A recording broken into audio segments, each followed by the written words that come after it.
Your child is your karma, but not the way you think. Have you ever held your child close, looked into their eyes, and felt something deeper than ordinary love? Not just responsibility, not just detachment, but something ancient, something familiar, as if a quiet voice inside you whispered, "I know this soul." And in that still moment, a question arises. Why this child? Out of all the possibilities in existence, out of billions of souls, why did this particular one come into my life? Was it coincidence? Biology? Chance? Or is there something deeper unfolding beneath what we can see? Today, we explore a powerful idea. What does it truly mean when people say, your child is your karma? And more importantly, what does it not mean? Because misunderstood, this idea can create guilt, but understood correctly, it creates awakening. What karma really is. Let's begin with clarity. Most people misunderstand karma. They hear the word and immediately think of punishment. They imagine some cosmic system keeping score. Do something wrong and suffering will follow. Do something good and reward will arrive. But karma is not a divine punishment system. It is not revenge. It is not judgment. Karma simply means cause and effect. Every thought leaves an imprint. Every action creates a ripple. Every emotional pattern builds momentum. Think of it like planting a seed. If you plant anger repeatedly, eventually conflict grows. If you plant patience repeatedly, eventually peace grows. Karma is continuity. It is the natural unfolding of patterns. It is unfinished energy seeking completion. It is life presenting situations that help the soul evolve. And nowhere is karma more visible than in relationships, especially family. Because family is where we are most vulnerable, and growth always happens where vulnerability exists. So what does it mean that your child is your karma? When someone says your child is your karma, it does not mean your child is a punishment. It does not mean you did something wrong in a past life. It does not mean you were paying for mistakes. It means something far more powerful. It means this relationship carries transformative energy. Your child activates parts of you that might otherwise remain asleep. Think about it honestly. What does your child bring out in you? Patience you didn't know you had? Or impatience you didn't know was buried? Fear? Tenderness? Protectiveness? Insecurity? Strength? Children don't just need love, they awaken it. They don't just receive guidance, they reveal who we truly are. They expose emotional patterns we didn't know we carried. They trigger wounds we thought were healed.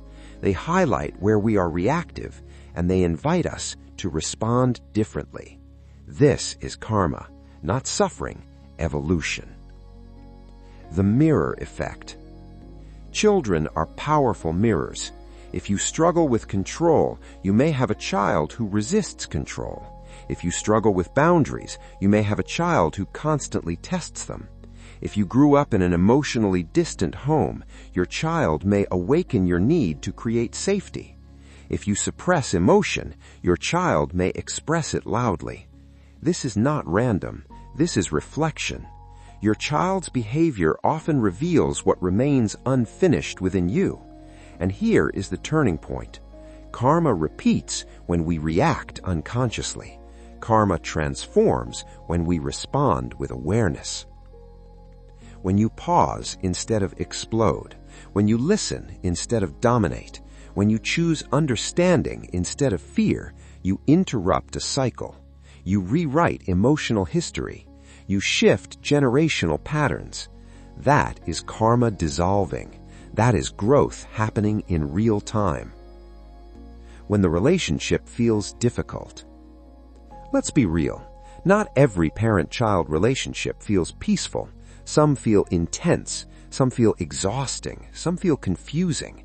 There may be power struggles, misunderstandings, emotional clashes, moments of frustration. And when that happens, it's easy to think something is wrong. But what if difficulty is not dysfunction? What if it is transformation? Often what feels like conflict is growth in disguise. Your child may be challenging old conditioning, old parenting habits passed down unconsciously, old emotional wounds that were never fully processed, and the discomfort you feel is healing beginning. Growth rarely feels comfortable, but it always carries purpose. Sometimes the child who challenges you the most is the one helping you grow the fastest. Children with special challenges.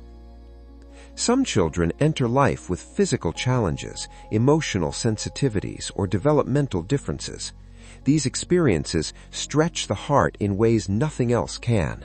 They can bring fear, uncertainty, exhaustion, and deep vulnerability. But from a spiritual perspective, these experiences are not random. They accelerate compassion. They deepen patience. They soften ego. They expand unconditional love. Parents walking this path are not being punished. They are being expanded. Sometimes the heaviest journeys create the strongest souls. And sometimes the soul of a child arrives not just to receive care, but to awaken profound strength within the parent. Love becomes deeper, presence becomes stronger, awareness becomes sharper, and ego becomes quieter. The higher shift. The deepest transformation happens when we stop seeing our children as possessions and start seeing them as fellow travelers. You are not here to control their destiny. You are here to guide. You are not here to own their path. You are here to support their unfolding. Your child has their own journey, their own lessons, their own evolution. You are walking beside them, not ahead of them. When parenting shifts from control to partnership, fear decreases, trust increases, love becomes lighter, expectations soften, and karma becomes growth instead of burden. The real awakening.